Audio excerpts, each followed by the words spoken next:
Afinal, a tapioca é melhor do que o pão? Recentemente, a tapioca se tornou aí queridinha de muitas indicações dos nutricionistas em várias dietas. Seja ela para as pessoas que queriam emagrecer, que queriam ganhar peso, atletas, enfim, qualquer dieta que você pegasse estava lá, indicação de tapioca no café da manhã. E isso veio muito para tentar combater o alimento que estava sendo condenado, que era o pão, né? E na tentativa de arrumar alguma substituição para o pão, né? Todas essas pessoas foram colocando aí a tapioca como sendo a melhor opção. Mas o que eu quero que você fique comigo até o final desse vídeo é para você entender quais são as características do pão, quais são as características da tapioca e se realmente faz sentido para você fazer essa substituição. Então vamos começar aqui falando sobre o pão, esse alimento que veio sendo muito condenado recentemente, inclusive por mim, por ser um alimento ali que a base dele, né, é o trigo, fermento e água. Mas obviamente esse é o pão que foi usado e feito há milhares de anos atrás. A maioria dos pães comercializados hoje em dia, eles têm vários outros ingredientes, inclusive óleos vegetais, né? Os pães de forma de supermercado, todos eles têm muitos conservantes. E aí a gente passa a fugir do problema só da farinha, né? Do problema que ela causa no nosso organismo, que seja pico de insulina, seja problemas no trato digestivo, né? Por causa do glúten. Algumas pessoas têm mais sensibilidade do que outras, mas porque esses pães são cheios de conservantes, né? Os pães de formas ali do supermercado, seja ele integral ou não, eles têm muitos conservantes para aguentar vários meses ali na prateleira. E isso faz com que você destrua a sua flora intestinal, né? Porque esses conservantes, eles têm o objetivo ali na prateleira do supermercado de conservar o alimento, afastando eles de qualquer organismo que tente comer e se aproximar do pão. Então, fungos, bactérias. E o que o nosso trato intestinal tem são trilhões de bactérias, né? Então, obviamente, você comer um alimento que tem muito conservante, você também está matando, de certa forma, um pouco dessas bactérias do seu intestino, né? Então, escolher o pão, né, se tornou uma coisa muito complicada. Por quê? Como eu disse aqui, já disse em vários outros vídeos, né, o trigo, ele vem de um plantio, né, de uma monocultura. Então, ele é plantado naquele mesmo solo há anos e, obviamente, nenhum solo aguenta essa monocultura de ser plantado somente o mesmo tipo de alimento, né, durante muitos anos. Para poder compensar isso, é necessário uma quantidade muito grande de agrotóxicos para que esse plantio de trigo consiga dar certo, né, consiga ter a colheita e, enfim, comercializar aí no mundo todo. E isso vale também para outras sementes, né, outros cereais aí, como por exemplo soja ou mesmo a aveia. Então, a utilização de agrotóxicos se tornou muito alta para produzir esse trigo. O refinamento do trigo, né, que você moe a farinha e retira tudo que tem dela, deixando ali somente ela o mais puro possível e também adicionando algumas coisas para conservar, aguentar muito tempo no transporte, aguentar nos silos, né, de armazenamento, fizeram com que a farinha que chegasse pra gente, né, fosse uma farinha ali que ela chega no nosso organismo e o impacto metabólico dela no nosso organismo é basicamente o mesmo do açúcar. Por isso que se você pegar todos os testes de resposta glicêmica da farinha, ela dá muito parecida com a do açúcar, né? Então, tudo que você comer que tem a farinha branca tem aquele pico de insulina muito grande. Por quê? O nosso corpo, ele entende que chegou um carboidrato refinado ali, né, sem nenhuma fibra, por exemplo. Quando você come uma fruta, né, essa fruta ali tem o açúcar da fruta, mas tem um monte de fibra. Isso faz com que freie um pouco a absorção. A fibra e a água da fruta faz com que freie a absorção desse açúcar da fruta. No caso da farinha refinada, né, do pão branco, faz com que isso aí chegue diretamente e o seu corpo reconhecendo isso como se fosse um açúcar. Então ele produz muita insulina, então o impacto glicêmico é praticamente o mesmo aí do açúcar. Então isso fez com que as pessoas começassem a ter vários problemas aí de saúde. Por quê? Porque o pão desregulou o metabolismo delas, porque era uma coisa que ela comia no café da manhã, no lanche da tarde e às vezes até na hora da noite, né? Em vez de jantar uma comida de verdade, também jantava pão. E isso trouxe consequências negativas, a pessoa já chega com sobrepeso, né, ou com obesidade, e a nutricionista vai lá, a primeira resposta foi tirar o pão, porque o pão, ele tem a farinha também tem o glúten, tem esse processo de refinamento, tem os conservantes, então se tornou muito prejudicial. Antes que eu mude para falar um pouco sobre a tapioca e você também venha com questionamento. Mas e o pão integral, né? O pão de forma integral do supermercado, ele é uma boa opção? Não.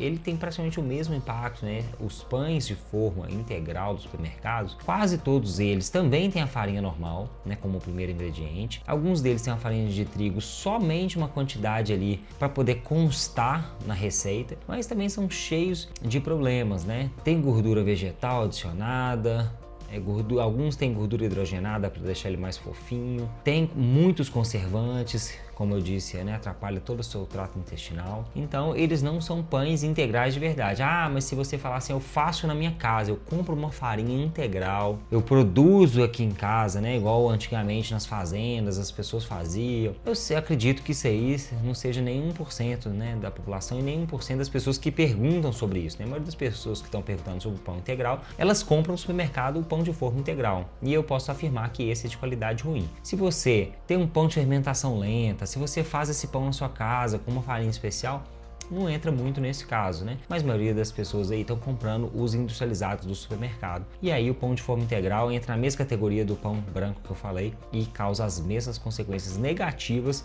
no seu organismo. E aí, visando isso, as pessoas mudaram e migraram. Começaram a falar, a tapioca é uma boa substituição. Por quê? Porque a tapioca, quando ela é jogada ali na frigideira, a pessoa fazia tipo uma crostinha, dá para colocar um queijo, dá para colocar uma manteiga.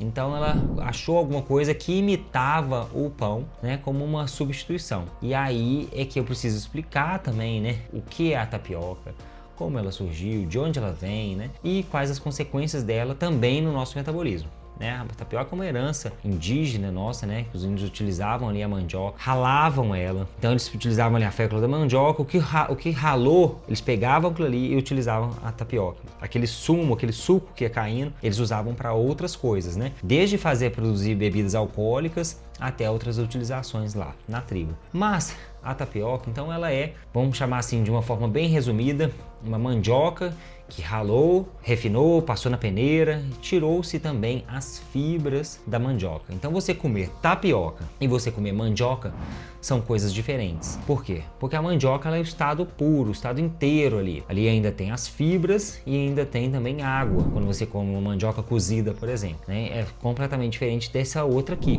que já retirou completamente as fibras e a água e aí você só joga na frigideira ali para poder tostar. Então, a tapioca, por ela vir da mandioca, ela não contém glúten. Então isso é um ponto positivo, né? Porque, como eu disse, a maioria das pessoas tem algum certo nível de intolerância ao glúten, né? Desde o maior nível, que é o celíaco, até a pessoa que tem baixa intolerância, mas praticamente todas as pessoas têm intolerância ao glúten, né? Que já se mostrou aí muito relacionado, né, a todas as doenças de imunidade, do trato digestivo, seja doenças permeáveis, seja o síndrome de Crohn, seja qualquer outra aí relacionada ao intestino e ao sistema imunológico. Então, o glúten realmente ele não faz bem, ele atrapalha, né, a vida das pessoas, principalmente quando consumidos em grande quantidade. Ah, eu como um pãozinho de vez em quando, a pessoa tem um estilo de vida muito bom e come o pão. Ah, mas as pessoas na Itália que também tem um outro. Enfim, como eu disse, depende do organismo. Tem níveis maiores e menores, depende da farinha, da qualidade de onde ela está vindo, para o impacto também. Às vezes o impacto só do glúten não tem tanto problema naquele organismo, né? Só um pouquinho. Mas quando o impacto do glúten, do conservante, da farinha em si, do refinamento, mais ainda um estilo de vida totalmente sedentário, isso aí impacta num organismo completamente diferente de uma outra pessoa lá que é fisicamente ativa, né? Consumindo uma farinha de melhor qualidade lá na Itália e por aí vai. Então, o que eu tô falando aqui é do glúten, que ele sim impacta na maioria das pessoas. Então, pelo fato da tapioca não ter glúten, isso é um ponto positivo sim. Mas, vamos lá. A tapioca, como eu disse, ela é uma mandioca que foi ralada e retirada ali somente aquela parte do ralar e peneirar a mandioca. Isso faz com que, por exemplo, a mandioca, que é basicamente um amido, né? Amido é quando você junta ali várias moléculas, né, de carboidrato simples, tornando um carboidrato complexo, e aí faz com que ele se torne, né, um polissacarídeo, né? Várias moléculas, e aí formou ali o amido. O amido, ele é basicamente também, né, quando seu corpo tem que quebrar esse amido, chega no nosso organismo, ele também tem um impacto glicêmico grande no nosso organismo. Ele também tem bastante calorias, então se você está fazendo uma dieta de hipertrofia, você tem dificuldade de ganhar peso, você está buscando ali ganhar mais peso na academia, comer uma tapioca vai ter muito problema? Talvez não, mas se você está buscando emagrecimento, né, você trocou o pão pela tapioca. Como eu disse, ponto positivo, não tem glúten, mas tem o mesmo impacto glicêmico. Isso faz com que você, se você consumir em excesso, então tapioca no café da manhã, tapioca no lanche da tarde, tapioca de noite, também vai fazer com que você desregule o seu metabolismo, que é o mesmo problema lá do pão. Então, tome muito cuidado, né, na escolha da tapioca, porque se seu objetivo é emagrecimento, né, o que ela está te oferecendo? Né? Basicamente, amido. Não tem nenhum outro micronutriente, assim como o pão também não tem. Então, não tem nenhuma vitamina, não tem nenhum mineral, né? Não tem nenhum antioxidante. Você pode sim adicionar uma proteína, né? Então, fazer uma crepioca, né? Bate o ovo com a tapioca e joga na frigideira. Ou então, mesmo faz a tapioca, frita ali uns 2 ovos, ou faz 2 ovos mexidos, põe no meio dela, fecha e faz tipo um sanduíche. Sim, você pode melhorar o perfil dos macronutrientes da sua refeição como um todo, colocando ovo, colocando queijo, né, colocando alguma outra carne, né, colocando carne de sol, carne seca, colocando alguma coisa lá dentro. Mas saiba que ela é basicamente um carboidrato simples, um amido, né? Simples que eu falo não no sentido de ser simples ou complexo, ser um disacarídeo, um polissacarídeo, simples assim, é um carboidrato, não está oferecendo nada demais para você. Assim como o pão, né? Eu sempre falo nas minhas consultorias para as pessoas, falam assim, mas eu como pão, tem alguma coisa que eu substituo? Você substitui por carboidratos de boa qualidade. Então, por exemplo, para o café da manhã, o que é um carboidrato de boa qualidade?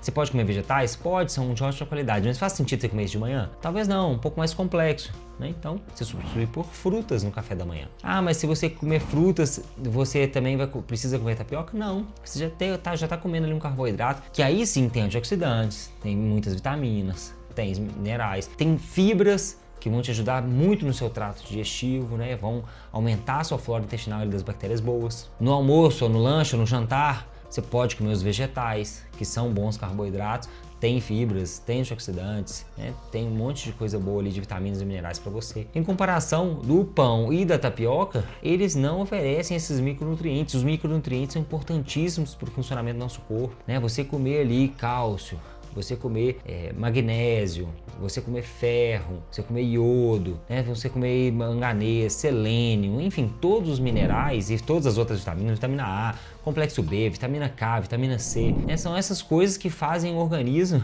funcionar, né? Essas vitaminas e minerais são parte importantíssima nas equações e todas as equações químicas aí que o nosso corpo faz para poder sobreviver. Para o coração bater, para o fígado funcionar, para o intestino movimentar ali, né, ter o movimento peristáltico, para o seu cérebro funcionar, para o seu olho enxergar. Então, você precisa de vitaminas e minerais para o seu corpo funcionar. Então, quando você for escolher um alimento, sempre pense isso aqui está me oferecendo vitaminas, minerais, ou é só, estou pensando aqui nos macronutrientes. Se você pensar nos macronutrientes, carboidrato, proteína e gordura, sabe que eles não são todos iguais. Por quê? Porque o que vem junto com eles é muito importante. Por exemplo, a gordura do óleo de peixe, por exemplo, que é importantíssimo, todo mundo fala aí, né, do óleo de peixe, então a gordura do azeite, ela é igual a uma gordura hidrogenada da margarina? Não, seu corpo reconhece isso de uma forma completamente diferente. As gorduras não são iguais. Assim como a proteína também, a proteína da carne é igual a proteína, por exemplo, da lentilha ou do grão de bico, né? O perfil dos aminoácidos é diferente, né? As proteínas vegetais não têm todos os aminoácidos que tem na carne e também é de uma difícil absorção, então também não é igual. Assim como os carboidratos, o carboidrato do pão é igual ao da fruta, não é, porque a fruta, como eu disse, tem fibras, minerais, vitaminas, antioxidantes, água, isso tudo faz com que o seu corpo receba isso de uma forma completamente diferente do que você comer um pão branco. Então quando você come o pão ou a tapioca, sabe que você está escolhendo ali um carboidrato e praticamente nenhum outro nutriente. Então é importante quando você escolha seus alimentos ali do dia, escolha alimentos que te entreguem esses nutrientes. Eu sempre falo que se o alimento precisa de você controlar a quantidade, provavelmente você precisa levantar um alerta e ele deve ser consumido somente como exceções no final de semana. Então, pão, você pode comer quantos pães você quiser no café da manhã? Não, um nutricionista falou que só posso comer 2. Ou então, a tapioca, a nutricionista passou 1 unidade. Então, se você quiser comer 5, você aguenta? Aguento 5 tapiocas com queijo gostoso, né? Beleza. Você comer 5 tapiocas, pergunta para sua nutricionista se você pode. Se ela falar que não, levanta a antena. Por quê? Porque você pode comer no café da manhã 5 frutas, por exemplo, comer ovo, os 2 ovos que você comer com a tapioca, os 2 ovos e 3 maçãs e 2 ameixas, ou 3 maçãs, 2 bananas. Pedro, mas eu nem aguento comer isso tudo. Para você ver que quando você começa a colocar comida de verdade, você nem aguenta comer a quantidade igual a que seria ali comer 5 tapiocas, por exemplo. Então você vê que você comer 3 maçãs e 2 bananas te deixa muito mais saciado. A mastigação, as fibras, a água e tudo que aqueles alimentos ali oferecem. Então, pense sempre que o alimento que você vai escolher, ele precisa ser um alimento que te entrega nutrientes. Pedro, mas eu preciso mastigar alguma coisa nessa consistência, eu tô numa transição, né? Tô tentando largar o pão, queria comer tapioca um tempo. Sim, né? Usa a tapioca se você está no processo de ganho de hipertrofia, né? Tá querendo ganhar peso, tá numa dieta hipercalórica, ou mesmo está fazendo essa transição do pão, usa a tapioca. Mas saiba que ela não é a melhor opção, né? E é preciso deixar isso muito claro, porque as pessoas às vezes têm mania, né, de glorificar e colocar um alimento no pedestal só porque ele virou na moda aí dos nutricionistas, mas ele não é isso tudo aí quando a gente fala de perfil nutricional do alimento. Então, pode escolher, mas frutas, vegetais sempre vão ser melhores opções de carboidratos do que pão e tapioca. E eu quero que você comente aqui embaixo, né? Você come tapioca, fez essa substituição ou você ainda não conseguiu largar o pão, e compartilhe esse vídeo para as pessoas entenderem aí o que faz mais sentido para ela, o pão, a tapioca ou mesmo largar essas 2 opções. E eu vou deixar aqui na sequência um vídeo sobre o glúten, se ele realmente faz mal para o seu organismo.